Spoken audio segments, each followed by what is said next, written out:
আসসালামু আলাইকুম সবাই, আশা করি সবাই খুব ভালো আছেন।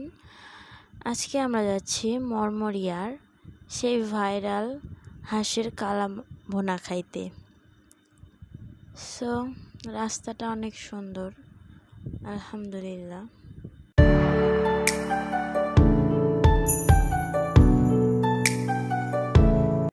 এই তো এখন আমরা চলে এসেছি। অনেকগুলোই বাড়ি ছিল, বিয়ান বাড়ি। এই তো আমার ছেলেটা মাশাআল্লাহ অনেক আনন্দ করে, ও সব জায়গায় খুব মানিয়ে নেয়। এই তো উপরের ছাউনিটা অনেক সুন্দর।